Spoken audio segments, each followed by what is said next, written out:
Mga brother, tara, unbox natin tong 20-inch figure na Super Mario ng Jakks Pacific. Sobrang laki mga brother. Siyempre, sobrang ganda niya. O, diba? Mario yan eh. Totoo. Alam nyo ba mga brother na unang lumabas si Mario sa game na Donkey Kong noong year 1981? Sipin nyo, hindi pa siya bida noon. Bakit?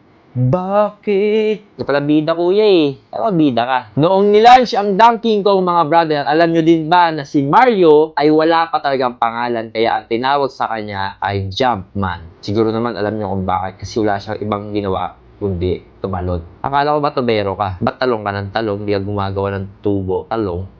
Alam nyo ba kung saan galing yung pangalan ng Mario, mga brother? Ito, sobrang ganda ng trivia na to. Nakuha yung pangalan ng Mario doon sa landlord ng Nintendo. Ibig sabihin, yung may-ari ng inuupahan ng Nintendo na lugar o pwesto o lupa, ang pangalan nun, si Mario. Kaya doon kinuha yung pangalan niya. Di ba? Ang galing. Ito pa ang pinakamalupit, mga brother. Kaya ginawa si Mario dahil hindi nakuha ng Nintendo ang licensure kay Popeye. Ibig sabihin ba, mga brother, hindi dapat si Mario ang kasama ni Donkey Kong kundi si Popeye. Munti ka na kumain ng spinach, no? Buti na lang, pumasok ka sa tubo. Back in box condition, mga brother. Ang buong akala ko, ito ay vinyl. Yes, vinyl na tawag ko sa vinyl, di ba? Umaasenso na tayo, 2026 na. Combination ng vinyl at PVC, mga brother. So nakikita ko, yung ulo niya, vinyl. Yung kamay niya, vinyl. Kaya medyo may pagkamat. Yung katawan niya, yun ang PVC. 20-inch, mga brother, malaki. Bagay na bagay sa mga Mario Shrine nyo or bagay na bagay para sa mga vinyl collector. Yes, vinyl.